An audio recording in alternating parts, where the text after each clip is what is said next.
Bismillahirrahmanirrahim. Assalamualaikum warahmatullahi wabarakatuh.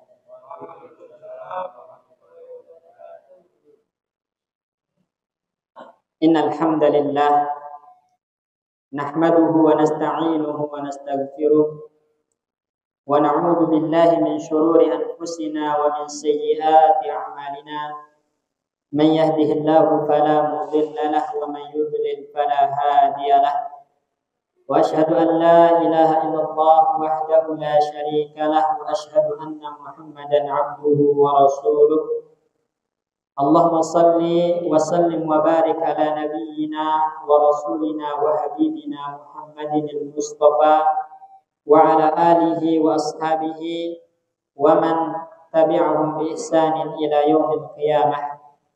Subhanaka la ilma lana illa ma 'allamtana innaka antal alimul hakim. Rabbana 'allimna ma yanfa'una wanfa'na bima 'allamtana wa zidna ilma. Rabbi shrah li sadri wa yassir li amri wahlul 'uqdatam min lisani yafqahu qawli. Ikhwatal iman, teman-teman sekalian, jamaah kaum muslimin wal muslimat rahimani wa rahimakumullah. Alhamdulillah, dengan izin, karunia dan taufik dari Allah Subhanahu wa taala, di sore hari ini kita bisa kembali bersua duduk di majelis ilmu, majelis yang mulia, majelis yang penuh dengan keberkahan, majelis yang dikatakan oleh baginda Nabi sallallahu alaihi wasallam dalam hadisnya, majtama'a qaumun fi baitin min buyutillah. Tidaklah sekelompok orang berkumpul di salah satu masjid dari masjid-masjid Allah Subhanahu wa taala, yatluna kitaballah wa yatadarasunahu fima bainahum, dalam rangka untuk mengkaji Al-Qur'an, mengkaji Islam, mengkaji hukum-hukum Allah Subhanahu wa taala, illa nazalat alaihimus sakinah, kecuali pasti turun ketenangan di tengah-tengah mereka. Wa ghasyiyatuhumur rahmah, begitupun rahmat Allah akan tercurahkan kepada mereka. Mereka senantiasa diliputi oleh rahmat-rahmat Allah Subhanahu wa taala, kasih sayang Allah. Wa haffatuhumul malaikah, dan para malaikat pun menaungi mereka, ikut hadir bersama mereka, bahkan membentangkan sayapnya ridwan bima yatlub, bima yatlub, karena ridha dengan apa yang dicari di majelis ilmu ini. Kemudian yang tak kalah luar biasanya lagi adalah wa dzakarallahu fiman indah. Nabi. Orang yang ada di majelis ilmu adalah orang-orang yang dibanggakan oleh Allah di hadapan para malaikat-malaikat yang mulia. Jadi nikmat yang sangat luar biasa agung, luar biasa besar, bisa duduk di majelis ilmu yang harus kita syukuri dan harus kita berbahagia karenanya. Ya, sebab Allah Subhanahu wa taala mengatakan dalam Al-Qur'an, "Qul bi fadlillahi wa bi rahmatihi falyafrahu huwa khairun mimma yajma'un." Katakanlah wahai Muhammad kepada umatmu, hendaklah mereka berbahagia dengan keutamaan Allah kepada mereka. Di antara keutamaan Allah itu adalah memberikan kesempatan kepada kita untuk hadir di majelis ilmu. Maka hendaklah mereka bahagia dengan keutamaan tersebut, dengan rahmat Allah kepada mereka. Karena sejatinya itu lebih baik bagi mereka daripada harta dunia yang mereka kumpulkan. Ini tegas Allah Subhanahu wa taala di dalam Al-Qur'an. Dan insya Allah kita akan lanjutkan kembali tadabbur kita, renungan kita, dan kita masuk ke surat Al-Ikhlas, ya. Surat Al-Ikhlas yaitu surat ketiga dari terakhir, ya. Surat ketiga dari terakhir. Surat Al-Ikhlas ini, teman-teman sekalian, rahimani wa rahimakumullah, dia termasuk makkiyah. Makkiyah artinya turun sebelum baginda Nabi sallallahu alaihi wasallam hijrah ke kota Madinah, ya. Jadi dia termasuk makkiyah dan jumlah ayatnya ada 4, ya. Surat Al-Ikhlas ini dinamakan Al-Ikhlas. Kenapa? Karena murni kandungannya itu tentang tauhid. Ikhlas itu artinya murni, ya. Jadi ketika kita mengatakan saya ikhlas, berarti memurnikannya untuk Allah. Tidak ada andil orang lain, tidak ada andil hamba makhluk di dalam niat kita. Murni kita peruntukkan untuk Allah. Itu namanya ikhlas. Ikhlas itu murni, memperuntukkannya untuk Allah. Maka surat ini dinamakan Ikhlas Kenapa? Karena kandungannya murni berbicara tentang tauhid, yaitu tentang peribadatan hanya kepada Allah Subhanahu wa taala semata. Selain itu juga dinamakan dengan surat Al-Asas. Nama lain adalah surat Al-Asas, surat fondasi. Ya. Kenapa? Karena seseorang tidak akan pernah diterima ibadahnya oleh Allah Subhanahu wa taala kecuali kalau dibangun di atas tauhid. Kan ini surat ini berbicara tentang tauhid, dan tauhid itu fondasi diterimanya amal. Artinya orang kalau dia masih berbuat syirik kepada Allah Subhanahu wa taala, sebanyak apapun dia melakukan ketaatan, sebanyak apapun dia melakukan amal soleh, nggak ada artinya. Tertolak. Karena Allah Subhanahu wa taala mengatakan dalam firman-Nya, la in asyrakta la yahbatanna 'amaluka wa la takunanna minal khasirin. Kalau kamu masih melakukan kesyirikan, menyekutukan Allah dalam ibadah, batal semua amalanmu, sia-sia semua amalanmu, dan kamu termasuk orang yang merugi, kata Allah Subhanahu wa taala. Oleh karena itu surat ini dinamakan dengan asas. Karena tadi tauhid fondasi diterimanya ibadah. Ya, artinya sebagaimana orang sholat enggak sah tanpa bersuci, ya kan? Karena bersuci itu adalah syarat sahnya, kunci sahnya sholat, maka beribadah tanpa tauhid juga enggak sah, enggak diterima. Nah, harus dibangun di atas tauhid. Itulah al-asas. Selain itu juga dinamakan dengan surat Qul huwallahu ahad. Diambil dari ayat pertama. Nama lainnya adalah surat Qul huwallahu ahad. Diambil dari ayat pertama. Kemudian juga nama lainnya adalah surat At-Tauhid. Nah, nama lainnya surat At-Tauhid. Jadi Al-Ikhlas, kemudian Al-Asas, kemudian Qul huwallahu ahad, kemudian ada nama lainnya itu surat At-Tauhid. Juga dikenal dengan surat Al-Iman, karena tauhid dan iman itu satu, ya. Tauhid dan iman itu satu. Jadi bisa antum namakan surat tauhid, bisa surat iman, bisa surat asas, bisa surat Qul huwallahu atau surat Al-Ikhlas. Tapi yang paling masyhur nama surat Al-Ikhlas. Itu yang paling masyhur, ya.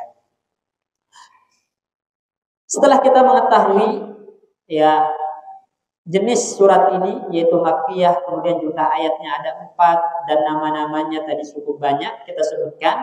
Sekarang kita bertanya, apa korelasi surat Al-Ikhlas ini dengan surat sebelumnya yang kita pelajari pada pertemuan sebelumnya? Surat apa kemarin?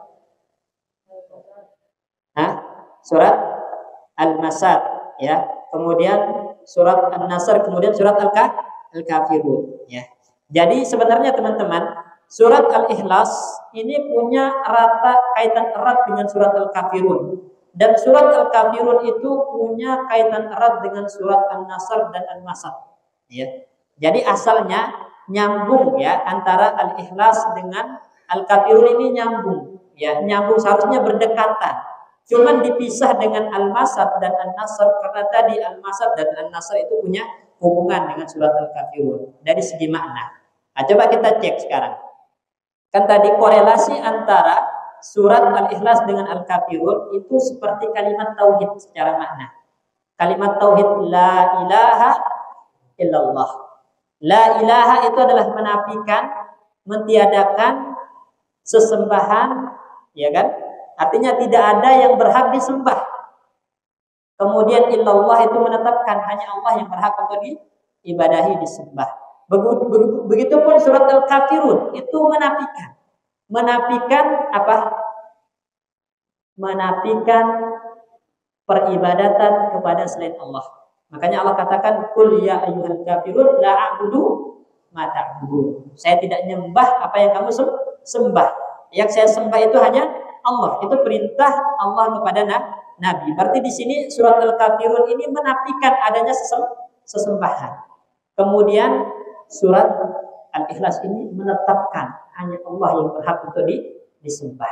Jadi Al-Kafirun dengan Al-Ikhlas ini seperti kalimat tauhid la ilaha illallah, ada penafian, ada penetapan. Di Al-Kafirun kita menafikan sesembahan-sesembahan yang disembah oleh orang-orang musyrik. Kalau itu adalah sesembahan yang batil, yang enggak berhak untuk diibadahi.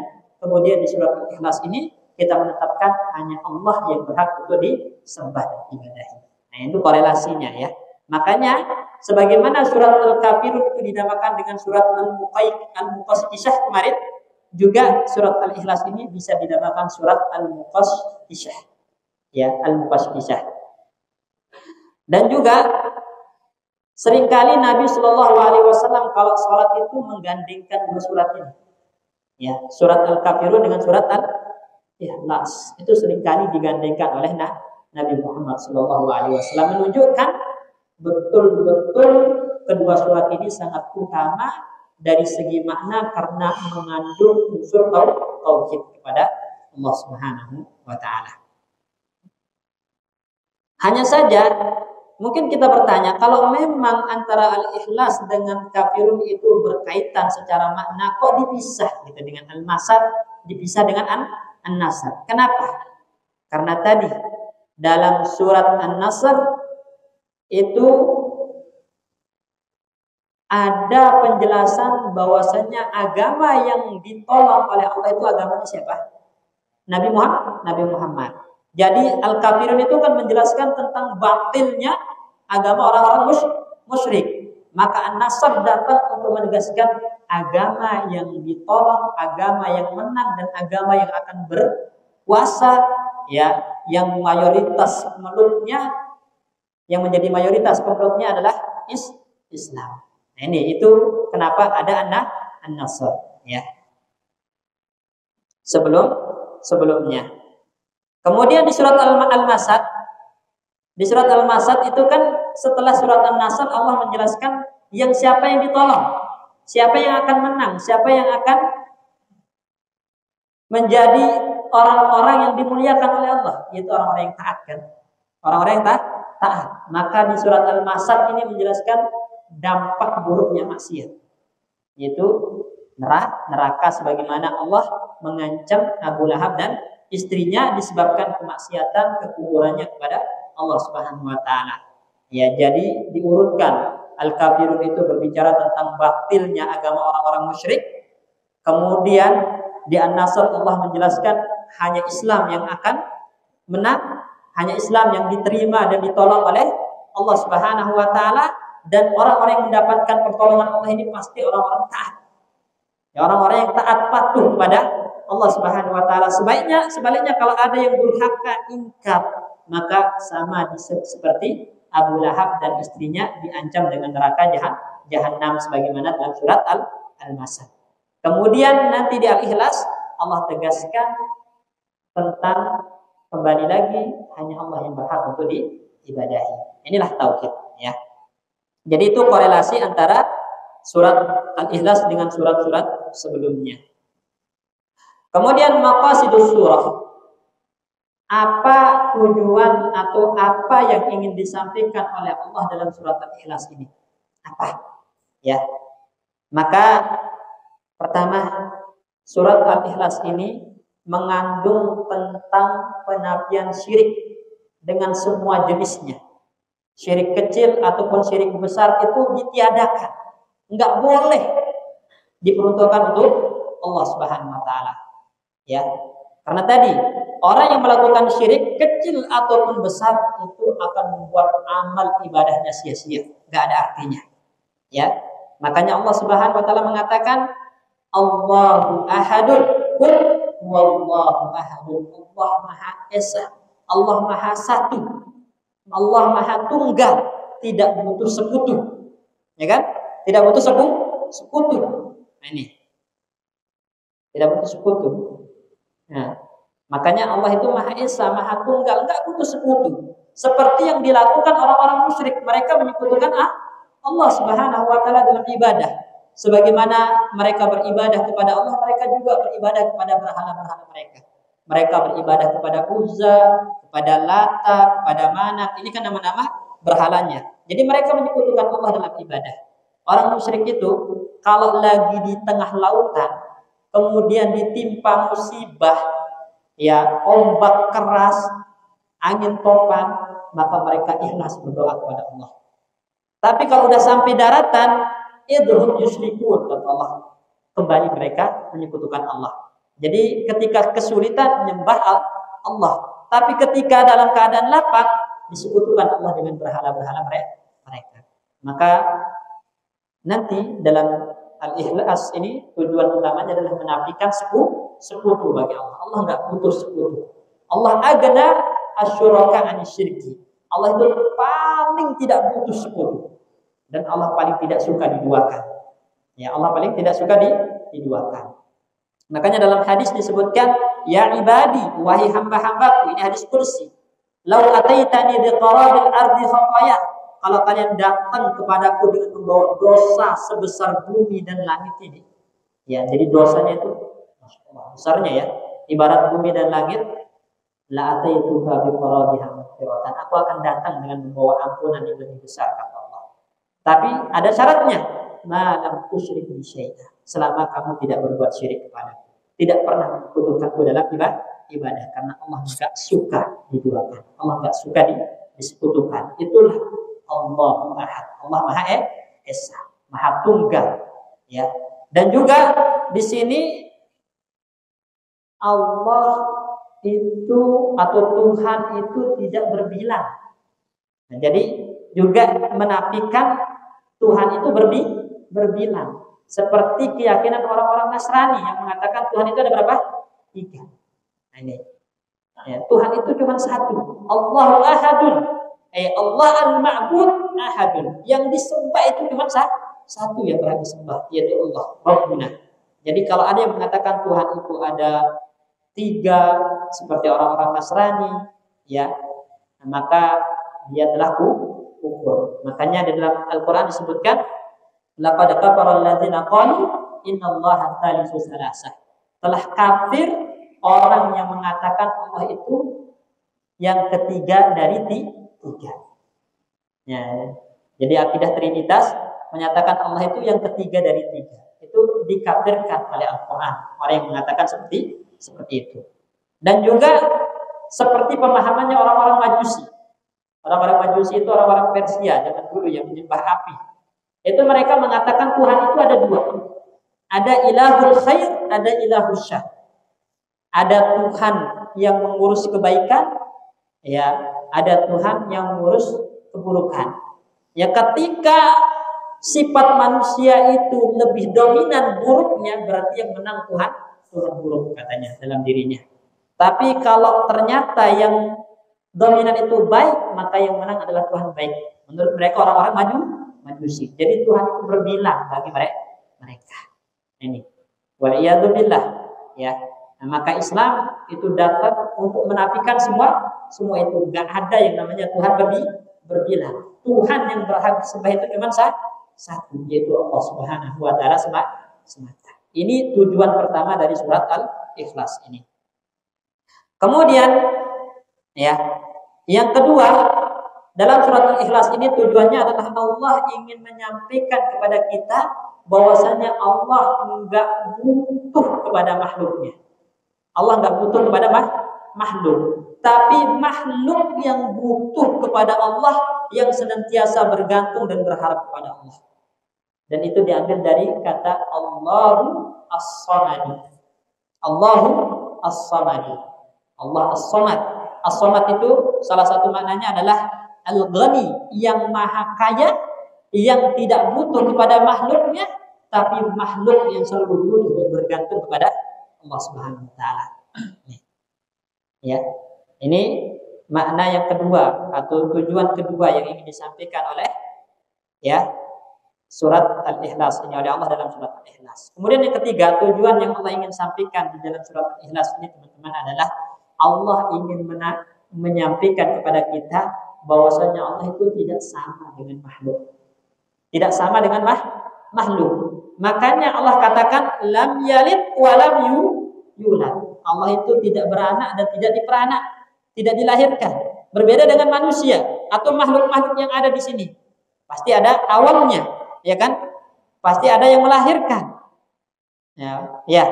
Dan Allah tidak serupa dengan makhluk dalam masalah ini. Allah itu enggak beranak dan enggak diperanakkan. Jadi Allah menafikan dari dirinya keserupaan dengan makhluk. Beda antara Allah dengan makhluk. Beda antara Khalik pencipta dengan makhluk yang diciptakan.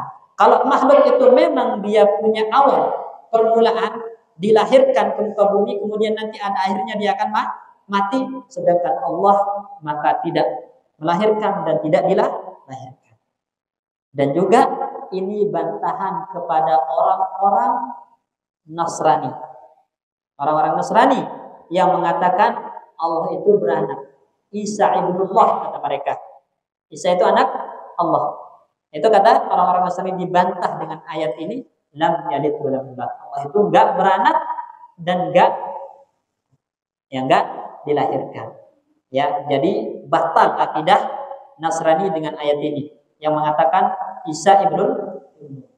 Dan ucapan semacam ini, teman-teman sekalian, jemaah sekalian, adalah ucapan yang luar biasa mengerikannya. Itu membuat Allah murka. Makanya dalam ayat yang lain disebutkan hampir-hampir langit dan gunung itu runtuh. Kenapa? Anda awlir rahmani waladah. Karena mereka orang-orang Nasrani itu mengatakan Allah punya anak. Jadi hampir-hampir Allah meruntuhkan langit dan bumi. Ya, disebabkan ucapan mereka yang menisbatkan adanya anak bagi Allah. Allah sempurna dengan ucapan semacam ini. Ya, begitu ini juga bantahan kepada Yahudi yang mengatakan Uzair ibnullah. Jadi Yahudi itu mengatakan Uzair itu anak Allah. Jadi Allah punya anak, orang-orang Yahudi yang namanya Uzair.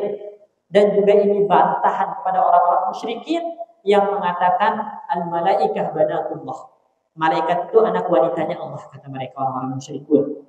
Dan jadi dibantah oleh Allah dalam ayat lam yalid wa lam yulad ini, bahwasanya Allah itu enggak beranak dan tidak dilahirkan, artinya enggak butuh dengan hal-hal semacam itu. Dan itu adalah merupakan kesempurnaan Allah Subhanahu wa taala, ya. Kemudian yang terakhir yang ingin disampaikan, ya, atau maqasid tujuan dari surat Al-Ikhlas ini adalah Allah ingin menyampaikan kepada kita di dalam surat ini nanti bahwasanya enggak ada yang setara, enggak ada yang sekutu dengan Allah Subhanahu wa taala. Enggak ada yang setara, enggak ada yang sekutu dengan Allah. Baik dari segi kekuasaan, dari segi nama, dari segi sifat-sifat, enggak ada yang setara dengan Allah. Enggak ada yang bisa menyamai Allah. Makanya Allah katakan walam yakul lahu kufuwan ahad. Tidak ada yang sekutu dengan Allah. Sesatu pun enggak ada yang sekutu dengan Allah. Karena Allah itu maha sempurna sifatnya, maha sempurna zatnya, maha sempurna namanya. Sedangkan makhluk itu penuh dengan kekurangan, sehingga tidak akan pernah bisa setara dan sekutu dengan Allah Subhanahu wa ta'ala. Jadi ini maqasid tujuan dari surat Al-Ikhlas ini. Kemudian setelah kita mengetahui maqasid ini, sekarang kita berpindah kepada sebab turunnya. Jadi kan kadang-kadang ayat Al-Quran itu punya sebab turun, sababun nuzul. Begitupun satu surat kadang memiliki sababun nuzul, ya. Kalau kita lihat riwayat-riwayat yang ada, seperti riwayat Imam Ahmad bin Hanbal, ya, beliau mengatakan, innal musyrikina qalu lin nabiy sallallahu alaihi wasallam. Orang-orang musyrik zaman dulu itu pernah berkata kepada Nabi kita Muhammad sallallahu alaihi wasallam, insib lana rabbak, katanya. Jadi orang-orang musyrik mengatakan, ya Muhammad, insib lana rabbak. Wahai Muhammad, coba sebutkan ya silsilah keluarga Tuhan.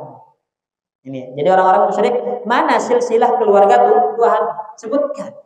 Nah, itu kata orang-orang musyrik. Karena berhala-berhala mereka itu punya silsilah. Ya, yang disebabkan Lata, Uzza, Manat itu awalnya orang soleh, ya, kemudian dibuatkan patung untuk mengenang kebaikan mereka, lama-lama disembah. Lihatlah bagaimana setan itu pelan-pelan menyesatkan manusia. Jadi generasi pertama setan datang, ini loh moyang-moyang kalian, si Uzza, ya, Manat, ya, Lata, ini dulu orang-orang soleh. Supaya kalian semangat beribadah, beramal kebaikan seperti mereka, bikin dong patung mereka. Ketika kalian melihatnya, nanti kalian akan termotivasi untuk beribadah, melakukan ketaatan. Akhirnya dibikin patungnya sama mereka. Ini awalnya. Lihat, setan itu bisik kayak gitu, pelan-pelan. Kemudian setelah generasi ini habis, meninggal semua, datang lagi setan. Dulu bapak-bapak kalian itu nyembah patung-patung ini. Karena ini adalah Tuhan-Tuhan bagi nenek moyang kalian. Dari situlah muncul penyembahan terhadap berhala. Jadi setan itu nggak langsung menyesatkan, dia pelan-pelan, setahap demi setahap. Ya, sabar. Ya, sabar setan itu dalam menyesatkan manusia. Ya. Nah, makanya kalau ditelusuri, ya, berhala-berhala itu punya silsilah gitu. Punya silsilah, ya. Lata itu kenapa dinamakan Lata? Nah, karena ya lulus sawi. Dia itu sering mengadon roti yang dibagikan nanti kepada orang-orang yang datang haji. Ya, jadi orang-orang musyrik itu masih menjalankan ya amalannya Nabi Ibrahim yang berhaji di Ka'bah. Jadi setiap orang yang datang ke Ka'bah itu dikasih makan, disambut sama Lata ini. Makanya namanya Lata. Jadi dia orang baik. Nah, supaya termotivasi dengan dia itu dibikinkan patung, lama-lama disembah. Jadi silsilahnya ada. Gitu. Makanya orang-orang musyrik ini mengatakan kepada Nabi Muhammad, ya Muhammad, insib lana rabbah. Wahai Muhammad, coba mana silsilah keluarga Tuhan yang kamu sembah itu. Lalu Allah turunkan surat Al-Ikhlas ini untuk menegaskan Allah itu Maha Esa, Maha Tunggal, nggak butuh sekutu, nggak dilahirkan, nggak melahirkan. Jadi nggak ada namanya silsilah kekeluargaan bagi Allah Subhanahu Wa Taala. Ini sebab kenapa Al-Ikhlas itu turun. Ya. Dalam riwayat yang lain, ya, dan ini riwayat dari sahabat Abdullah bin Abbas radhiyallahu anhuma, ya, orang-orang Quraisy mengatakan, ya Muhammad, sif lana rabbak. Ya. Wahai Muhammad, sifatkan, jelaskan ya karakter sifat Rabb yang kamu sembah, yang kamu dakwahkan kepada kami. Gitu kan? Jadi meminta kepada Nabi supaya kami itu tahu bagaimana karakter dan sifat Tuhan. Tolong dong, jelaskan, paparkan, presentasikan kepada kami, kata orang-orang Quraisy. Maka Allah turunkan surat Al-Ikhlas ini untuk menjelaskan sifat-sifat Allah, yaitu Allah Maha Tunggal, Maha Esa, Allah Maha Kaya, tidak butuh kepada makhluk, tapi makhluk yang butuh kepada Allah Subhanahu Wa Taala.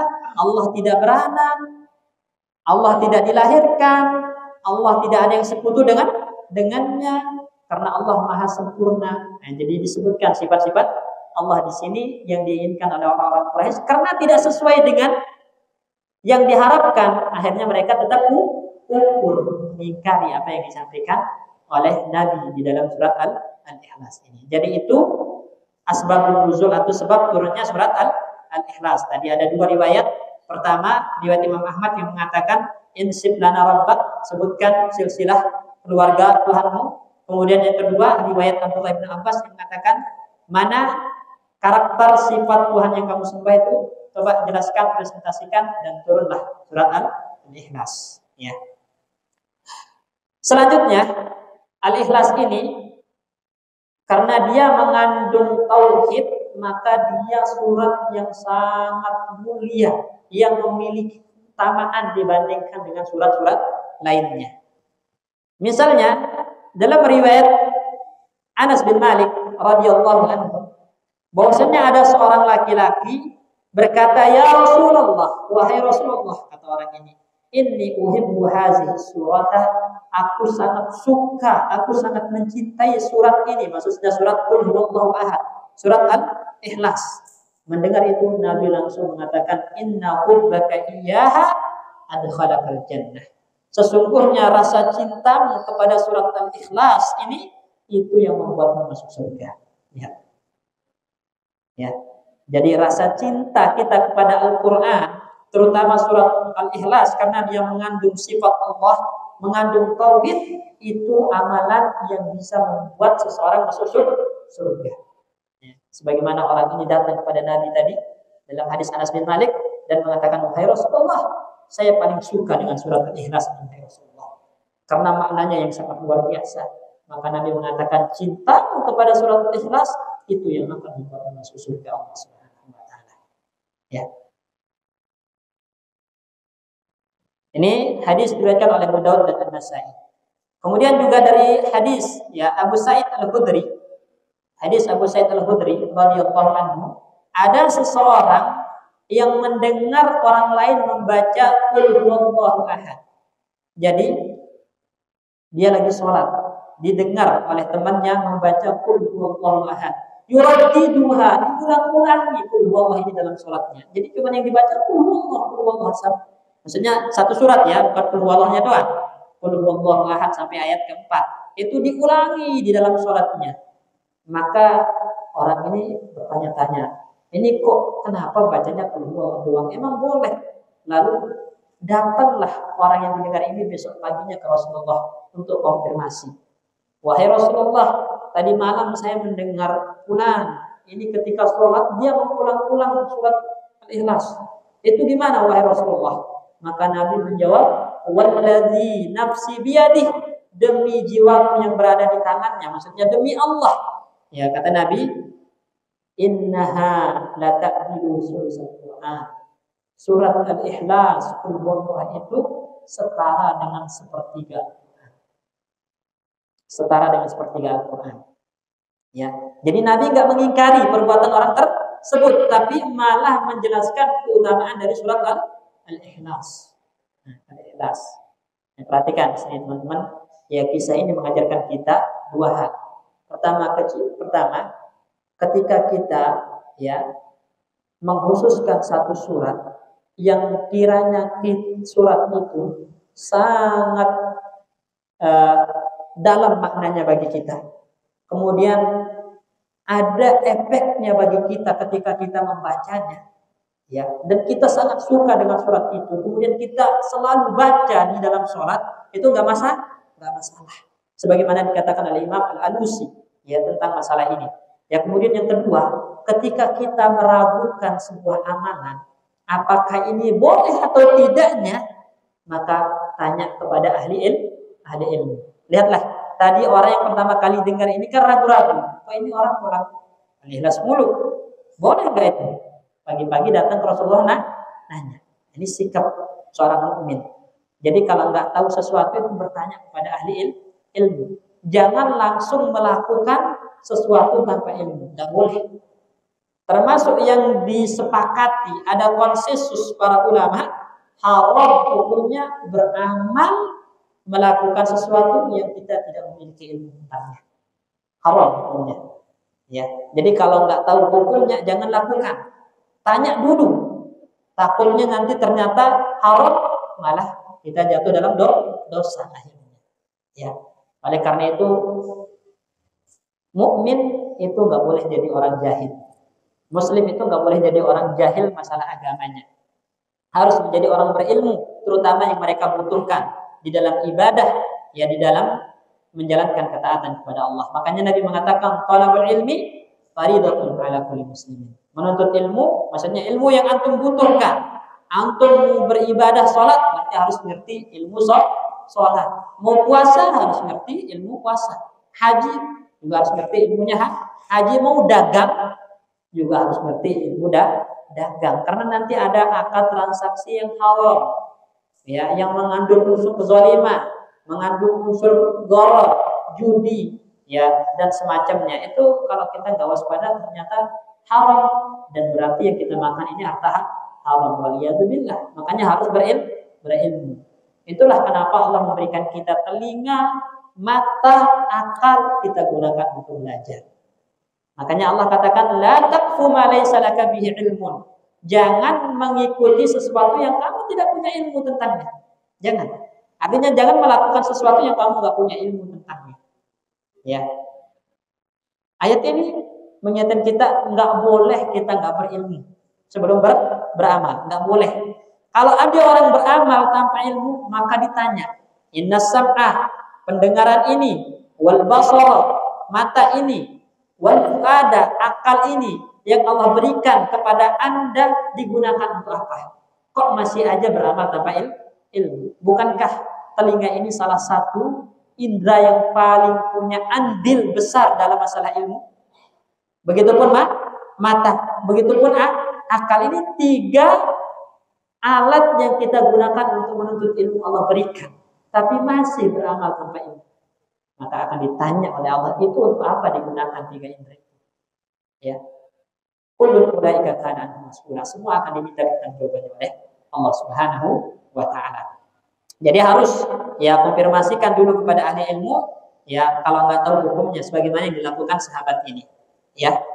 Kemudian Nabi mengatakan wallazi nafsi biyadihi, demi Allah surat yang dibaca orang ini la ta'dilu sulusul Quran, setara dengan sepertiga Al-Quran. Apa maksudnya sepertiga Al-Quran?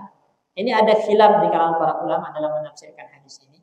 Ada yang mengatakan sepertiga itu karena Al-Quran itu dibagi menjadi 3 bagian. Ya, bagian pertama itu tentang qasas. Qasas itu artinya Al-Quran mengandung kisah-kisah orang-orang terdahulu, ya kan?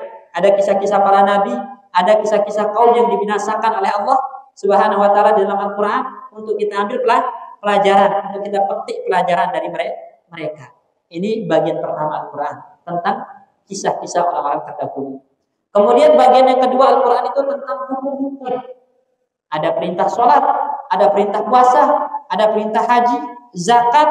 Itu kan di dalam Al-Quran. Itu hukum-hukum namanya. Hukum-hukum. Nah, ini bagian kedua dari Al-Quran. Kemudian bagian yang ketiga itu adalah apa? Tauhid. Tauhid, akidah. Maka intisari dari tauhid itu terkumpul di mana?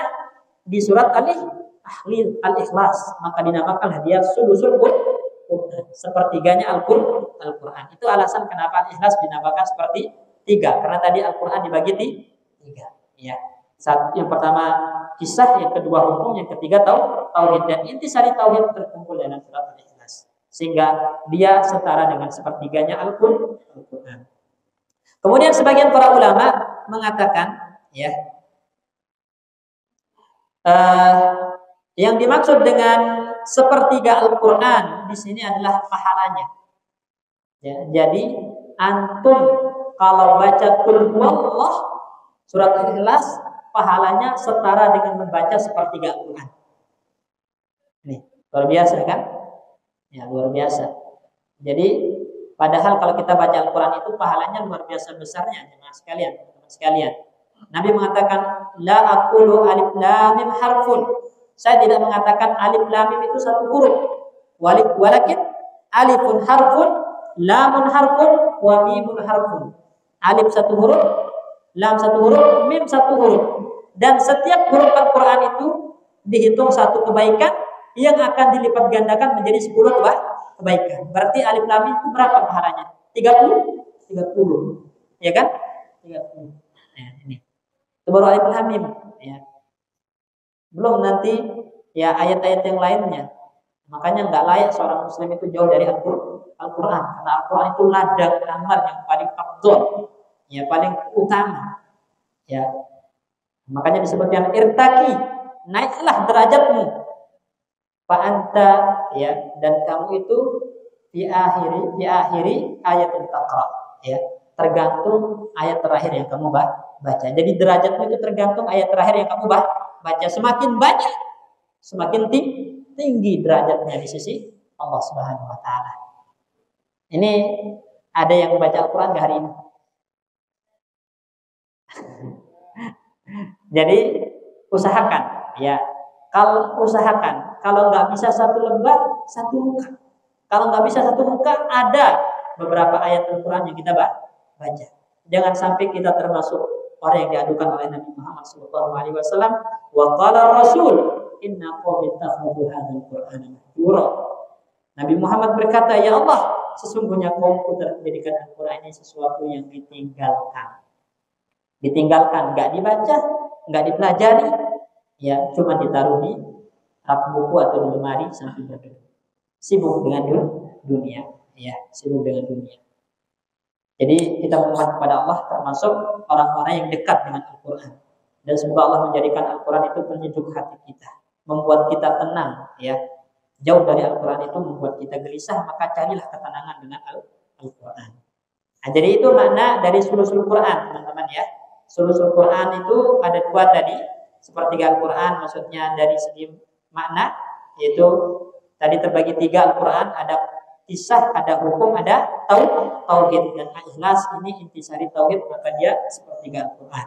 Kemudian yang kedua maknanya Orang yang membaca Al-Ikhlas itu mendapatkan pahala seperti membaca sepertiga Al-Quran. Dan ini berdasarkan hadis Abu Darda dalam riwayat Muslim. Ya, Abu Darda berkata bahwasanya Rasulullah Shallallahu Alaihi Wasallam bersabda, "Ayajizu ahadukum an yaqra'a kulla yawmin sulusan Quran." Apakah salah seorang di antara kalian itu enggak mampu untuk membaca setiap hari sepertiga Al-Quran? Ya, jadi Nabi bertanya, kalian itu enggak mampukah untuk membaca sepertiga Al-Quran setiap hari? Nah, ini ditanyakan kepada para sahabat. Naam ya Rasulullah. Iya, kami ada yang enggak mampu wahai Rasulullah. Itu sepertiga kan lumayan banyak. Ya, tapi para sahabat itu enggak pernah jauh dari Al-Quran. Hari-hari mereka selalu dekat dengan Al-Quran. Ya, kita jangankan sepertiga. Ya, satu huruf pun kadang enggak dibaca seharian. Ini. Ya, waliyadzubillah. Jadi Nabi bertanya, lihatlah bagaimana Nabi itu perhatian banget ya kepada sahabatnya tentang bagaimana hubungan mereka dengan Al-Quran. Sampai-sampai Nabi bertanya, kalian ini enggak mampu membaca sepertiga Al-Quran setiap hari? Maka Abu Darda mengatakan, ya Rasulullah, kami enggak mampu. Lalu Nabi memberikan solusi. Innallaha jazza al-Qur'ana salasat ajza. Allah telah membagi Al-Quran itu menjadi tiga. Qul huwallahu ahad sulusul Quran. Dan qul huwallahu ahad Al-Ikhlas itu sepertiganya Al-Quran. Kalau enggak mampu beneran baca sepertiga Al-Quran, baca qul huwallahu. Pahalanya udah membaca sepertiga Al-Quran. Jadi ini, ya hari ini kalau nggak bisa baca Al-Quran ya karena sibuk, setidaknya qul huwallahu dibaca. Dan dalam zikir pagi itu ada qul huwallahu ahad. Masalahnya zikir pagi nggak kita. Baik. Ya. Nah, jadi ini keutamaan dari surat Al-Ikhlas. Baik, kita masuk ke tafsirnya sekarang ya. Bismillahirrahmanirrahim. Ya. Dengan menyebut nama Allah Subhanahu wa taala yang Maha Pengasih lagi Maha Penyayang. Ya, jadi bismillah ini dia ayat tersendiri. Ini sering kita ulangi. Bismillah ayat tersendiri. Ya, dia bukan bagian dari surat Al-Ikhlas. Dia ayat tersendiri yang dihadirkan untuk memisah satu surat dengan surat yang lainnya, kecuali di surat Al-Fatihah maka ada khilaf. Ada perselisihan di kalangan para ulama apakah Al-Fatihah itu apa bismillah itu termasuk Al-Fatihah atau bukan. Ya, dalam mazhab Imam Syafi'i rahimahullahu taala, mazhabnya Syafi'iyah, itu bismillah termasuk bagian dari Al-Fatihah sehingga dibaca jahar. Pas baca Al-Fatihah di salat jahriyah, salat yang bacaannya keras dibaca keras. Karena tadi antum baca alhamdulillahirabbil alamin keras enggak kalau imamnya? Keras kan? Maka juga bismillah dibaca keras karena dia bagian dari surat Al-Fatihah. Ini dalam mazhab Syafi'i. Mazhabnya jumhur ulama ya, yaitu Hambali, Hanafi dan Maliki, itu berpendapat kalau bismillah yang ada dalam surat Al-Fatihah itu ayat tersendiri, bukan bagian dari Al-Fatihah. Sehingga ketika membacanya di dalam salat lirih, pada salat jahriyah dibaca lirih. Nah, baru kerasnya itu dibaca alhamdulillah, bukan enggak baca ya, dibaca, tapi suaranya lirih. Ini. Kemudian ayat yang pertama Allah Subhanahu wa taala berfirman, "Qul huwallahu ahad." Ya, maknanya adalah qul ya Muhammadu liman sa'alaka an sifati rabbik. Katakanlah wahai Muhammad kepada orang-orang Quraisy yang bertanya kepadamu tentang sifat Rabb, tentang ya sifat Allah Subhanahu wa taala, atau katakan kepada mereka yang bertanya kepadamu insib lana rabbak, mana silsilah keluarga Tuhanmu. Maka katakan kepada mereka Allahu wal ahadu, Allah itu Maha Esa, la syarika lahu, tidak ada sekutu baginya di dalam ibadah, munazzahun anit ta'addudi, dan Allah Maha suci dari ta'addud. Ta'addud itu apa? Disekutukan. Allah Maha suci. Ya. Jadi Allah enggak suka untuk diduakan. Ini yang ahwat, jangan dijadikan dalil. Allah aja enggak suka diduakan, gitu kan? Jangan dijadikan dalil. Beda kalau poligami itu hukum syariat, ya. Ya, hukum syariat. Allah itu memang nggak suka untuk diduakan, nggak disekutukan. Ya, karena Allah Maha Esa, sebagaimana dalam ayat ini, Qul huwallahu ahad. Ya. Kemudian Allahus Samadu. Ini ayat yang kedua. Allahus Samadu. Allah As-Samad. Nah, apa yang dimaksud dengan Samad di sini? As-Samad di sini, sebagaimana dalam riwayat yang dinukilkan dari sahabat yang mulia Abu Hurairah radhiyallahu anhu, makna As-Samad adalah al-mustaghni an kulli ahadin. Allah itu tidak butuh kepada siapapun. Itu As-Samad. Allah As-Samad. Allah enggak butuh kepada siapapun. Al-muhtaju ilaihi kullu ahad. Tapi sebaliknya, semua orang butuh kepada Allah Subhanahu wa taala. Ya dah. Ya, makanya dalam hadis, ya, hadis qudsi dibilang ya ibadi, ya, maksudnya dalam hadis ini disebutkan, seandainya kalian, ya, berkumpul bahu membahu untuk mendatangkan manfaat, ya, maka tidak akan bisa mendatangkan manfaat kecuali sebatas apa yang Allah takdirkan. Dan kalian kalau bahu membahu, ya, untuk mendatangkan mudarat, maka kalian nggak mampu, dan itu tidak mengurangi kekuasaan Allah sedikit pun. Artinya Allah itu nggak butuh kepada makhluk, tapi makhluk yang butuh kepada Allah Subhanahu wa taala. Ada nggak yang merasa nggak butuh kepada Allah? Ada nggak yang merasa nggak butuh kepada Allah? Nggak ada. Mungkin secara lisan kita mengatakan, enggak, saya butuh kepada Allah. Tapi secara keadaan kondisi terkadang kita menunjukkan kalau kita nggak butuh kepada Allah. Kapan itu? Kita nggak pernah memohon kepada Allah, nggak pernah angkat tangan, ya, berdoa, meminta, merengek di hadapan Allah. Ya, makanya Allah ancam dalam Al-Quran, Innal ladzina yastakbiruna an ibadati sayadkhuluna jahannama dakhirin. Orang yang sombong, merasa nggak butuh kepada Allah karena terlalu percaya diri dengan hartanya, kekuatannya, jabatannya, pangkatnya, sehingga nggak pernah mengangkat tangannya, memohon, bersimpuh, menunjukkan rasa butuhnya kepada Allah Subhanahu wa taala. Saya dahulu jahannam dakhirin. Allah masukkan ke dalam neraka jahanam dalam keadaan hina dan hina. Karena semakin kita merengek di hadapan Allah, menunjukkan rasa butuhnya, semakin senang Allah sama kita, semakin mulia kita di mata Allah Subhanahu wa taala. Sebaliknya, semakin jauh kita dari Allah, semakin kita tidak pernah berdoa, mengangkat tangan, menunjukkan rasa butuh kepada Allah, maka semakin Allah berpaling dari kita, berlepas dari kita. Ya. Ya. Jadi Allahus Samadu, yaitu Allah yang Maha Kaya, yang tidak butuh kepada makhluknya, tapi makhluk yang senantiasa butuh kepada Allah dalam hal-hal yang sifatnya urusan dan kebutuhan mereka. Ya, kebutuhan mereka. Dan itulah makna dari iyyaka na'budu wa iyyaka nasta'in. Minta tolong itu kepada siapa? Allah Subhanahu wa taala. Ya, jadi orang yang pertama kali tempat kita meminta tolong ketika dalam kesulitan itu Allah Subhanahu wa taala. Karena Allah nanti akan menggerakkan makhluknya. Ya, Allah yang akan mengirimkan orang-orang baik untuk menolong kita kalau kita minta langsung kepada Allah Subhanahu wa taala. Makanya dalam riwayat disebutkan, iza sa'alta fas'alillah.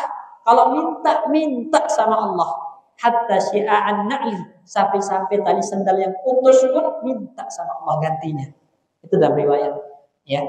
Jadi ini tunjukkan rasa butuh kita kepada Allah, karena Allah As-Samad. Ya. Allah itu tempat bergantungnya para makhluk. Ya. Nah, maka ayat kedua ini membatalkan akidahnya orang-orang musyrik Arab, orang-orang musyrik zaman dulu. Karena mereka mengatakan, ya, kenapa kalian nyembah berhala ini? Mereka mengatakan, ma na'buduhum illa liqarribuna ila Allah zulfa. Kami tidak nyembah patung berhala ini, melainkan tujuannya adalah supaya patung ini bisa mendekatkan kami kepada Allah. Jadi mereka itu enggak minta sama Allah langsung, tapi mintanya lewat siapa? Patung. Ini. Jadi seakan-akan antara dia dengan Allah itu butuh perantara yang menyampaikan. dan itu penghinaan kepada Allah Subhanahu wa taala. Ya, Allah itu Maha mendengar doa hambanya, bukankah begitu? Ya, Allah Maha mendengar doa hambanya dan gak ada yang luput dari Allah Subhanahu wa taala. Orang yang butuh perantara itu adalah orang yang ilmunya nggak mencakup segala sesuatu. Benar nggak? Sekarang kalau antum ke presiden, ya itu lewat jubirnya kan, nggak bisa langsung karena presiden itu nggak mengetahui segala hal, nggak mengetahui semua kondisi. Berarti ketika antum menjadikan antara Allah dengan diri antum ada perantara, melupakan Allah dengan makhluk, dan itu penghinaan kepada Allah Subhanahu wa taala. Ya. Dan Allah batalkan keyakinan orang-orang musyrik ini yang menjadikan ada perantara antara mereka dengan Allah, itu berhala-berhala mereka, sehingga mereka minta dulu ke berhala, nanti berhala yang minta ke Allah untuk mereka. Itu salah. Itu akidahnya orang musyrik dan dibatalkan oleh Allah dalam ayat ini, yaitu langsung minta kepada Allah karena Allah yang tempat bergantungnya makhluk, dan Allah nggak butuh kepada perantara. Karena tadi as-samad itu nggak butuh kepada apapun. Ya, kalau ada perantara berarti butuh. Allah namanya sama perantara kan? Bertentangan dengan makna as-samad. Karena as-samad itu al-mustaghni an kulli ahad. Allah nggak butuh apapun, termasuk perantara Allah nggak butuh, sehingga makhluk itu harus langsung minta kepada Allah Subhanahu wa taala, menunjukkan rasa butuhnya, merengek langsung di hadapan Allah Subhanahu wa taala. Dan ini bantahan kepada akidah orang-orang musyrik. Termasuk sekarang ya orang-orang yang ini juga yang kadang ya tawassulan kepada orang-orang yang sudah wali fulan itu ya, karena dia orang soleh mungkin doanya lebih dikabulkan. Enggak masalah kalau masih hidup. Enggak masalah kalau masih hidup. Jadi minta didoakan sama orang hidup itu boleh. Boleh. Sebagaimana para sahabat banyak yang datang kepada Nabi minta didoakan. Seperti kemarin kita sebutkan Ukasha ibnu Mihsan mengatakan, ya Rasulullah, ud'uli an akuna minhum. Rasulullah, doakan saya supaya saya termasuk penduduk surga yang masuk surga tanpa dihisab. Anta minhum, Anda termasuk mereka. Jadi dia minta didoakan oleh Nabi. Kalau Nabi masih hidup, kalau orang soleh itu masih hidup, enggak apa-apa kita minta didoakan. Tapi kalau udah mati, siapa yang jamin kalau dia bisa? Belum tentu dia bisa menyelamatkan dirinya di alam kubur. Ya enggak? Ya. Kita nggak tahu bagaimana beliau di alam kuburnya, belum tentu. Ya, lalu kita minta didoakan sama yang mati, maka para ulama mengingkari hal ini, ya, dan itu nggak ada bedanya dengan hal yang kita sampaikan tadi, ya. Nah, sembari menunggu pertanyaan masuk, kita selesaikan dulu dua ayat terakhir yang belum kita baca, yaitu firman Allah Subhanahu wa taala, lam yalid wa lam yulad, ya. Ini ayat yang ketiga, yaitu Allah Subhanahu wa taala tidak melahirkan dan tidak dilahirkan. Ya, ayat ini adalah merupakan bantahan kepada orang-orang Nasrani, orang-orang Yahudi dan orang-orang musyrikin tadi. Karena orang-orang Yahudi mengatakan Uzair ibnullah. Ya, Allah itu punya anak namanya Uzair. Itu akidahnya orang-orang Yahudi. Sedangkan Nasrani mengatakan Isa ibnullah. Isa adalah anaknya Allah. Ya, jadi Nasrani meyakini Allah punya anak yaitu Isa. Sedangkan orang-orang musyrikin meyakini al-malaikatu banatullah. Malaikat itu adalah anak wanitanya Allah Subhanahu wa taala, dan itu dibantah oleh Allah dalam ayat ketiga ini, yaitu Allah lam yalid wa lam yulad. Allah tidak melahirkan dan tidak dilahirkan. Akidah yang menyatakan Allah Subhanahu wa taala punya anak ini adalah akidah yang sangat luar biasa sesatnya. Karena itu menimbulkan kemurkaan Allah Subhanahu wa taala. Ya. Dalam firman Allah Subhanahu wa taala, takadus samawati yatafattarna minhu wa tanshaqqul ardu wa takhirrul jibalu hadda, kata Allah. Hampir-hampir langit itu runtuh, gunung hancur, bumi terbelah. Ya, kenapa? Anda ulir rahmani walada, karena mereka mengklaim, menyangka bahwasanya Allah punya anak. Ya, wa ma yanbaghi lirrahmani an yattakhidha walada, padahal Allah itu tidak memiliki anak. Ya, karena kalau ada anak maka bertentangan dengan keesaan Allah Subhanahu wa taala. Ya kan? Disebabkan anak itu min jinsi abih. Yang namanya anak itu adalah masih satu jenis dengan bapaknya, artinya masih punya hubungan erat dengan bapaknya. Dan itu tidak menunjukkan keesaan. Makanya Allah itu Al-Ahadu, yang Maha Esa, yang Maha Satu, sehingga tidak butuh kepada anak dan juga tidak butuh kepada orang tua. Nah, itu dibantah di dalam ayat ini. Keyakinan orang-orang Yahudi, Nasrani dan musyrikin, Allah katakan lam yalid wa lam yulad, ya. Kemudian walam yakun lahu kufuwan ahad, ini ayat yang keempat, bahwasanya Allah Subhanahu wa taala itu tidak memiliki sekutu, tidak ada yang setara, sekupu dengan Allah, itu enggak ada. Jadi enggak ada yang semisal dengan Allah, baik dari segi zat, dari segi sifat, dari segi keesaan, dan dari segi kekuasaan, enggak ada yang setara, sekupu dengan Allah. Makanya kembali ayat 4, 3 kemudian 2 ke ayat 1, yaitu apa? Allah itu benar-benar Maha Esa. Enggak butuh kepada siapapun, enggak butuh ada anak, enggak butuh ada orang tua, enggak butuh adanya sekutu, dan enggak ada yang sekupu dengan Allah, enggak ada yang setara dengan Allah, karena Allah Maha Esa, Maha Satu, ya.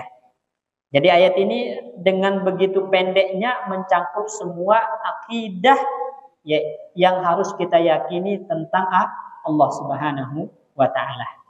Nah, ini yang bisa kita sampaikan dari surat Al-Ikhlas ini. Semoga kita dapat memahaminya dengan baik, kita bisa mengambil pelajaran dan kita amalkan isinya. Baik. Kita tutup dengan doa kafaratul majlis. Jika Assalamualaikum warahmatullahi wabarakatuh. Waalaikumsalam.